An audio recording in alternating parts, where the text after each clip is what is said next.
नमः। स्वागत है आप सभी का आपके अपने YouTube चैनल सक्सेस बाय संस्कृतम में। मैं हूं योगेश पांडे और आज की इस वीडियो के माध्यम से हम चर्चा कर रहे हैं व्याकरण से संबंधित सप्तमी विभक्ति। जी हाँ, सप्तमी विभक्ति से संबंधित कई उपपद विभक्तियों की भी हम चर्चा करेंगे। जैसे कहाँ कहाँ हम इसका प्रयोग करते हैं, कई प्रकार से कई अलग अलग सूत्र होते हैं, तो इन सभी के विषय में हम जानकारी प्राप्त करेंगे। तो देखिए, इसी को ही ना अधिकरण कारक भी कहते हैं। कारक जो मैंने आपको बताया 6 प्रकार का कारक होता है। प्रथमा, द्वितीया, जिसको हम कहते हैं कर्तृकारक, कर्म कारक, करण कारक, और करण के बाद संप्रदान, अपादान और अधिकरण। जो सबसे लास्ट वाला जो कारक है ना, उसको अधिकरण कारक कहते हैं। आइए देखिए, अधिकरण इसकी संज्ञा क्यों हुई, देखते हैं। सबसे पहले सूत्र आता है इसको बताने के लिए, आधारोधिकरणम। क्या सूत्र है? आधारोधिकरणम। देखिए, दो इसमें शब्द हैं। पहला शब्द है आधार, इसको समझना होगा क्योंकि ये बहुत जरूरी शब्द है और परीक्षा में यही शब्द जो है कई बार फंसा देता है, क्योंकि इसके कई भेद होते हैं और उन भेदों में कई प्रकार के उदाहरण बनते हैं, तो वो हमें जानना जरूरी होंगे। तो देखिए, पहला शब्द है आधारः और दूसरा शब्द है अधिकरणम। देखिएगा, अधिकरणम। तो आधार को पहले हम समझेंगे कि आधार किसको कहते हैं, ठीक है। उसके बाद फिर हम अधिकरण को समझेंगे। देखिए, आधारः अधिकरणम सूत्र कहता है, कर्तृकर्म द्वारा तन्निष्ठ क्रियायाः आधारः अधिकरणः, आधारः कारकः अधिकरण संज्ञः स्यात्। क्या कहता है सूत्र की कर्ता और कर्म के द्वारा, देखिए, कर्ता और कर्म के द्वारा जो क्रिया होती है ना, उस क्रिया का जो आधार होता है। देखिए, कोई भी जब हम क्रिया करेंगे ना, तो डायरेक्ट क्रिया का संबंध आधार से नहीं होगा। क्यों नहीं होगा? क्योंकि क्रिया जो है ना, उसको कोई ना कोई करने वाला होना चाहिए। क्रिया को जब तक कर्ता या कर्म के द्वारा हम नहीं बताएंगे, जब तक वो क्रिया अपने आधार पर नहीं रहेगी। जैसे उदाहरण के माध्यम से हम समझते हैं। उदाहरण देखिए, मैंने लिया देवदत्तः। देखिए, उदाहरण क्या है? देवदत्तः कटे आस्ते। क्या उदाहरण है? देवदत्तः कटे आस्ते। अब देखिए, इसमें आस्ते क्या है? क्रिया है, ठीक है। लेकिन क्रिया जो है ना, ये कौन कर रहा है? देवदत्त कर रहा है। तो कर्ता हो गया देवदत्त, ठीक है। कर्ता हो गया देवदत्त और क्रिया हो गई बैठना, ठीक है। अब देखिए, क्या कहा रहा है हमारा सूत्र कि कर्ता या फिर कर्म के द्वारा क्रिया का जो आधार होगा। क्रिया कहाँ हो रही है? क्रिया कट के ऊपर क्रिया हो रही है। कट के ऊपर कहने का मतलब ये है चटाई, है ना, या किसी फर्श पर, किसी दरी पर, किसी चद्दर पर, कुछ भी हम ले लो उसका अर्थ कट का। तो जो करता है ना देवदत्त, ये क्रिया कर रहा है। क्या क्रिया कर रहा है? बैठने की क्रिया कर रहा है। तो जो क्रिया है ना, इस क्रिया का जो आधार, आधार का मतलब होता है, जैसे मेरा हाथ है, ठीक है, तो ये क्या होगा? आधार हो गया। अब इस हाथ के ऊपर यदि मैंने पेन रखा, ठीक है, तो कहेंगे इसको लेखनी। और लेखनी, ये लेखनी जो है ना, ये एक आधार के ऊपर हम रख रहे हैं। तो योगेशः, या योगेश यहाँ नहीं भी लगाएंगे तो लेखनी कुत्र अस्ति, हाथ में है। तो क्रिया जो है ये आधार के ऊपर होती है। तो आधार से इसका संबंध होता है। जिससे संबंध होगा उसको आधार कहेंगे और आधार में हम सप्तमी विभक्ति का प्रयोग करेंगे। और उसी आधार को, जो आधार क्रिया के द्वारा जो आधार पर जो कार्य हो रहा है, वह आधार को हम क्या कहेंगे? अधिकरण कहेंगे, ठीक है। उदाहरण देखते हैं, देवदत्तः कटे आस्ते। तो जो क्रिया है ये कहां पर हो रही है? कट पर हो रही है, इसलिए इसका आधार क्या हो गया? कट हो गया। आप जा रहे हो या बैठे हो या खा रहे हो, कहाँ खा रहे हो, किसमें खा रहे हो, किसमें बना रहे हो, किसमें पी रहे हो, तो क्रिया का जो आधार होगा, पानी पी रहे हो, किसमें पी रहे हो? गिलास में पी रहे हो, तो गिलास क्या है? उस पानी का आधार है। भोजन कर रहे हो, किसमें कर रहे हो? थाली में। जो थाली है वो भोजन की क्रिया का आधार है, ठीक है। आप जो है सो रहे हो, कहाँ सो रहे हो? बिस्तर में। तो जो बिस्तर है वो शयन क्रिया का आधार है। समझ में आया? आधार का मतलब किसी क्रिया को करते हैं ना, उस क्रिया का जो आधार होता है उसी आधार को ही हम अधिकरण कहते हैं, या उसी आधार की ही अधिकरण जो है कारक, अधिकरण कारक कहते हैं, या अधिकरण कारक उस क्रिया की, उस आधार की संज्ञा होती है। जैसे उदाहरण देखा हमने, देवदत्तः कटे आस्ते। देवदत्त क्रिया कर रहा है बैठने की, लेकिन कहाँ बैठ रहा है? तो इस कट के ऊपर बैठ रहा है, इसीलिए इस कट को हम क्या कहेंगे? अधिकरण कहेंगे, आधार कहेंगे, आधार की ही अधिकरण संज्ञा होगी। ठीक है, अब देखिए ये तो हमने समझ लिया कि क्रिया का आधार जो होता है ना उसको अधिकरण कहते हैं, लेकिन आधार कितने प्रकार का होता है ये थोड़ा सा समझना होगा। आधार के भेद कितने होते हैं? ठीक है, तो देखते हैं, मैं इसको मिटा देता हूं। 3 भेद महत्वपूर्ण माने जाते हैं आधार के। ठीक है, आधार के 3 भेद होते हैं। पहला भेद देखिए, औपश्लेषः। क्या है? औपश्लेषिकः बोलते हैं, औपश्लेषः बोल दीजिए। ठीक है, औपश्लेषः। दूसरा जो आधार होता है ना इसको कहते हैं वैषयिकः, किसी विषय से संबंधित। और तीसरा जो आधार होता है उसको कहते हैं अभिव्यापकः। क्या कहते हैं? देखिए, अभिव्यापकः। ये जो चीजें मैं आपको बता रहा हूं ना, ये आधार कितने प्रकार के हैं और इनके भेद क्या हैं, ये कैसे इनके उदाहरण हैं, ये सभी चीजें इतनी ज्यादा इंपॉर्टेंट है ना, परीक्षा में डायरेक्ट पूछ लेगा कि आधार कितने प्रकार का होता है, आधार के भेद कितने होते हैं, आपको बताने होंगे। 3 भेद होते हैं। यदि पूछ लिया अभिव्यापक किसका भेद है, षष्ठी का या अपादान कारक का या संप्रदान कारक का, आपको बताना होगा अधिकरण कारक का भेद है अभिव्यापक, वैषयिक और औपश्लेषिक। समझ में आया? अब देखिए इन तीनों के उदाहरण भी अलग अलग होंगे, है ना, क्योंकि 3 भेद है तो ये सिंपल सी बात है, उदाहरण भी अलग अलग समझने होंगे। देखते हैं औपश्लेषिक का मतलब क्या होता है। देखिए, उप का मतलब क्या होता है? समीप, है ना। उप का मतलब हम क्या लेते हैं? समीप। कैसे लेते हैं? देखिए, जैसे हमने कहा कृष्णस्य समीपम उपकृष्णम, है ना, या कृष्ण के समीप जो है वो क्या है? उपकृष्णम। हम उसको वाक्य बनाते हैं। या गंगा के समीप है तो उपगंगम बोलते हैं, मतलब गंगा नदी के पास। ठीक है, मेरे पास। तो जो समीप का जो अर्थ है ना, वो अर्थ हम उप इस शब्द से देखते हैं, इस शब्द से समझते हैं। उप का अर्थ समीपता।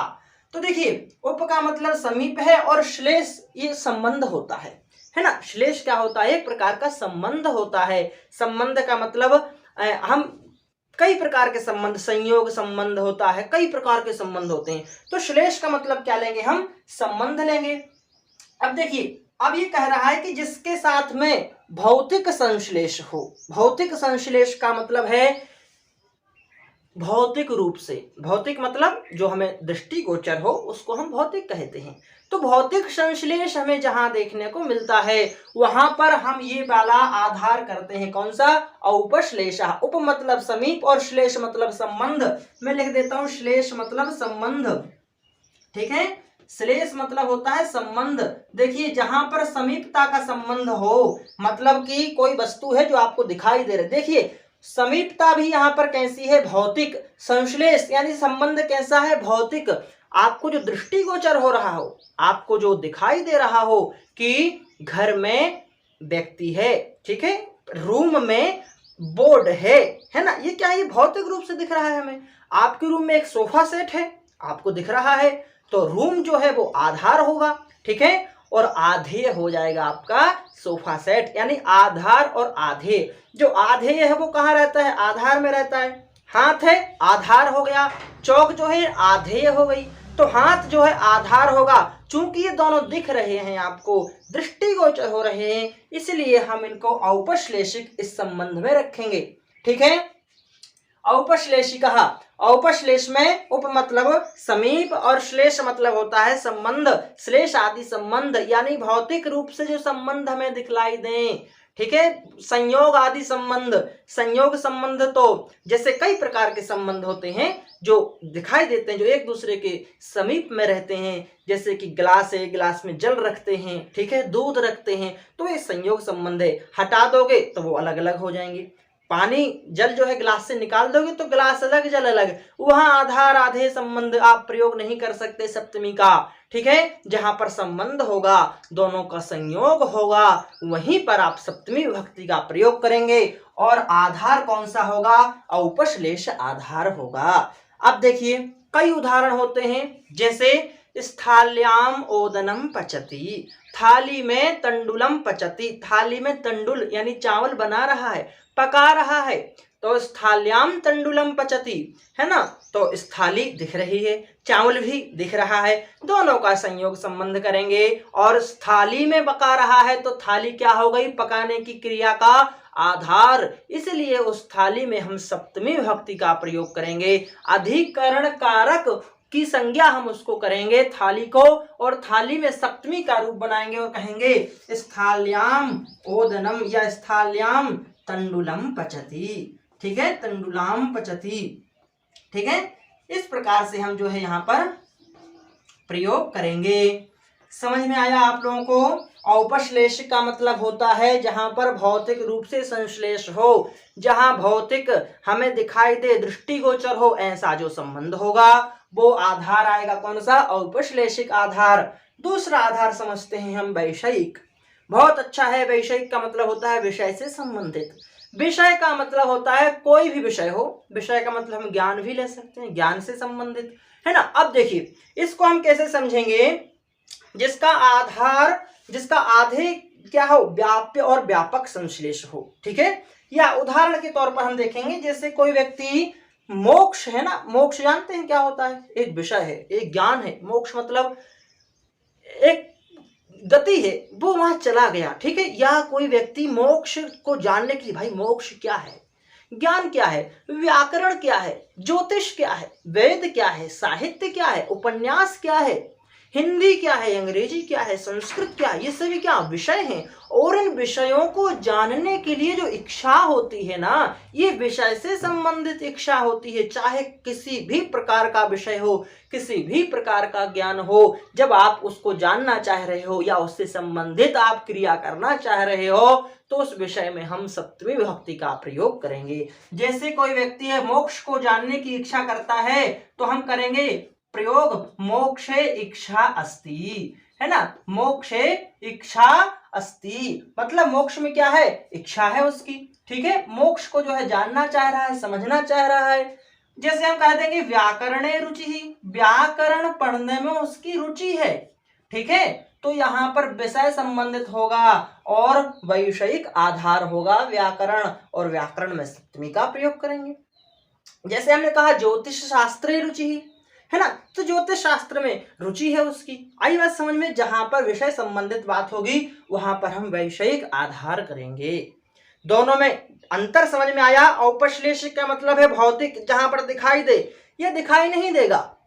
ये आपको देखिए, जब कोई व्यक्ति पढ़ रहा है ना, तो पढ़ता हुआ तो दिखाई देगा, लेकिन उसका जो विषय है ना, वो मानसिक, मतलब हम कह सकते हैं दिमागी तौर पर वो अपना काम कर रहा है। उसकी जो इच्छा है वो मानसिक इच्छा है, वो आपको दिखाई नहीं देगी, ठीक है। व्याकरण में कोई व्यक्ति रुचि लेता है, कोई फिल्म देखने में रुचि लेता है ना, तो वो जो रुचि ले रहा है ना विषय संबंधी, वो आपको दिखाई नहीं दे रही है ना। वहां पर हम सप्तमी का, वैषयिक सप्तमी का प्रयोग करेंगे, ठीक है, या वैषयिक आधार का प्रयोग करेंगे, ऐसा भी कह सकते हैं।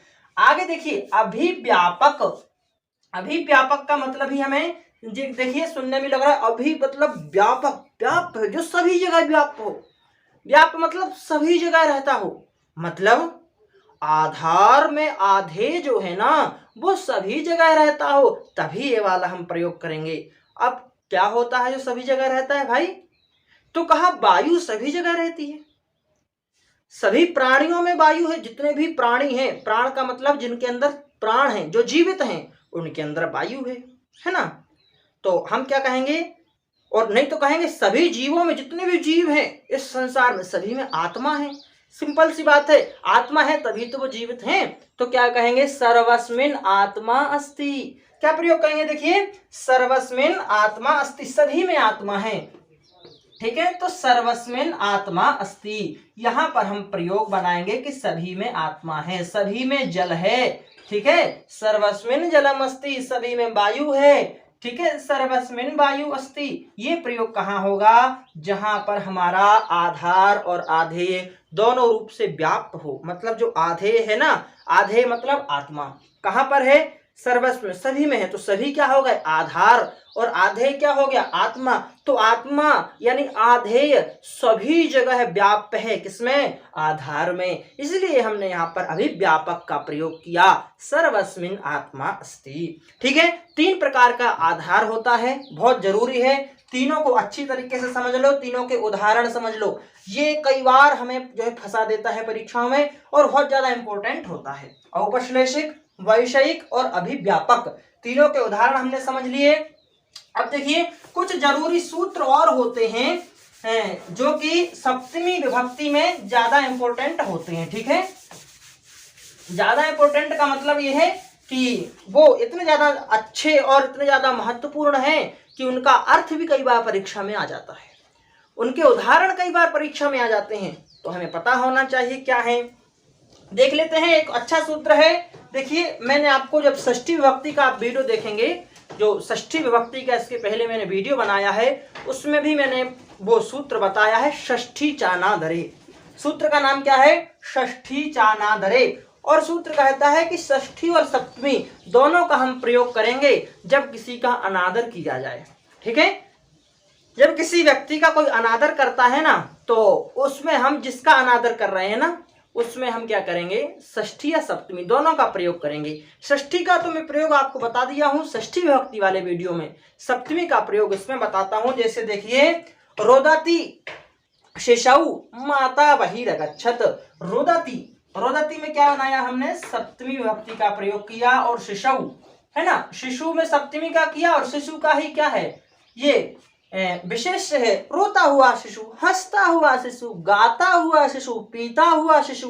कोई शिशु है, बालक है, अपनी माँ का स्तनपान कर रहा है, और पीते हुए शिशु को माता छोड़ दिया, माता ने और बाहर चली गई, तो उसका अनादर हुआ ना, तो जो अनादर जिसका होगा उसमें सप्तमी का करेंगे प्रयोग। जैसे रोदती शिशौ माता बहिरगच्छत, क्या प्रयोग करेंगे हम, माता बहिरगच्छत। देखिएगा, ये हम जब प्रयोग करेंगे तो यहाँ पर हमने शिशु का अनादर हुआ है, इसलिए हमने विशेषण और विशेष्य दोनों में यहाँ पर हमने सप्तमी का प्रयोग किया, ठीक है।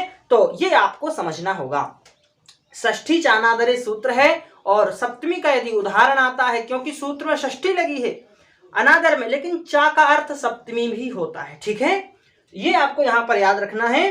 तो कई बार ऐसा होगा कि षष्ठी चानादरी सूत्र होगा, उदाहरण सप्तमी का होगा, तो ये मत सोचना कि ये षष्ठी इसमें लिखा है तो सप्तमी नहीं होगा, और इसको गलत मत कर देना, ठीक है, क्योंकि यहाँ पर षष्ठी और सप्तमी दोनों का प्रयोग होता है। यहाँ पर मैं कर दूंगा रुदतः शिशोः, तो षष्ठी हो जाएगी और सेंटेंस सही होगा, लेकिन अंतर आपको ये यहाँ पर करना होगा, रुदति शिशौ में सप्तमी है और सूत्र षष्ठी वाला ही लगा है, षष्ठी चानादरी, ये अंतर आपको समझना होगा।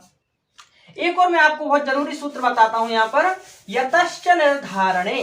देखिए सूत्र क्या है, यतश्च निर्धारणम, सूत्र है कहता है कि जहां पर एक समुदाय हो ना, समुदाय का मतलब समूह, ग्रुप, ठीक है, 10 बालिकाएं बैठी हों, या 10 छात्र बैठे हों, या 10 बालक बैठे हों, या 10 जो है मजदूर बैठे हों, या 10 जो है वैज्ञानिक बैठे हों, कितने भी लोग हों, एक समुदाय हो, समूह हो, कवियों का समूह हो, किसी का भी समूह हो, उस समूह में से जब हम किसी का निर्धारण करते हैं, किसी की विशिष्टता के आधार पर, श्रेष्ठता के आधार पर जब हम उसको अलग बताते हैं ना, तो उसमें हम क्या करेंगे, समुदाय में षष्ठी और सप्तमी दोनों का प्रयोग करेंगे।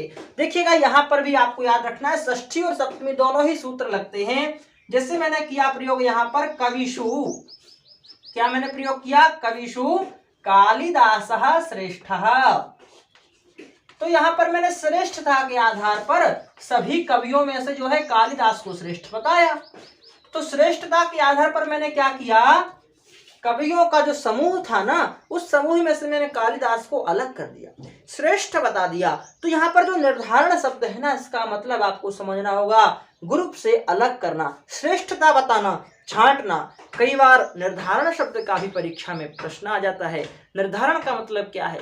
कई बार यहाँ पर देखिए कविशु मैंने लिखा है, यहाँ पर कवि नाम भी प्रयोग हो सकता है कि कवि नाम, कविशु वा यहाँ पर लग जाएगा। फिर क्यों लगेगा? क्योंकि विकल्प से हो रहा है ना। कवि नाम भी बना सकते हैं, कविशु भी बना सकते हैं। विकल्प से मतलब षष्ठी में भी लगेगा, सप्तमी में भी लगेगा। और विकल्प का मतलब समझ लीजिए, जहां षष्ठी लगेगी वहां सप्तमी नहीं होगी, जहां सप्तमी होगी वहां षष्ठी नहीं होगी। ठीक है, एक बार में आप एक ही प्रयोग करोगे। जब प्रयोग करना होगा ना तो कहोगे छात्रेषु श्यामः श्रेष्ठः, पुरुषेषु रामः श्रेष्ठः, अध्यापकेषु परशुरामः श्रेष्ठः, आचार्येषु द्रोणाचार्यः श्रेष्ठः। ये सप्तमी का आप प्रयोग कर रहे हो। जब आप षष्ठी का प्रयोग करोगे ना तो बनाओगे आचार्याणाम द्रोणाचार्यः श्रेष्ठः, अध्यापकानाम परशुरामः श्रेष्ठः। ऐसा आप यहाँ पर प्रयोग करोगे। ठीक है, यानी एक समय में एक विभक्ति का ही प्रयोग करोगे। तो ये सूत्र है यतश्च निर्धारणम और षष्ठी चानादरे। ये दोनों सूत्र षष्ठी और सप्तमी दोनों में प्रयोग होते हैं। इसके पहले हमने आधार को समझा। 3 प्रकार का आधार होता है। सूत्र लगता है आधारोधिकरणम, कहता है कि जो आधार होगा उसकी अधिकरण संज्ञा होगी, यानी अधिकरण कारक होगा वो। और किस प्रकार से अधिकरण? क्रिया कर्ता जो होता है ना, कर्ता और कर्म का जो क्रिया जो करते हैं, तो क्रिया का आधार ही क्या कहलाता है? आधार कहलाता है। उसी आधार की हम अधिकरण संज्ञा करते हैं, जो हमने उदाहरण के माध्यम से अच्छे से समझ लिया है। तो मैं आशा करता हूं कि आपको समझ में आ गया होगा, और समझ में आ गया है तो आप वीडियो को लाइक कर देंगे, और कहीं कोई समस्या हो तो मुझे कमेंट करके जरूर बताएंगे कि यहाँ पर ये चीज़ समझ में नहीं आई। प्रयास करूंगा मैं आपका उत्तर देने का और समझाने का। तो अच्छा लगता है वीडियो तो शेयर भी करें, अपने दोस्तों को भी बताएं। और सप्तमी विभक्ति को जो हमने पढ़ा है इसको आप अच्छी तरीके से लिख करके सूत्र और उदाहरण कंप्लीट कर लें, ताकि परीक्षा में यदि प्रश्न आता है तो आपको समस्या ना हो। चलिए मिलते हैं फिर जल्दी ही किसी दूसरे अच्छे विषय को लेकर के। तब तक के लिए बहुत बहुत धन्यवाद। जयतु संस्कृतम, जयतु भारतम।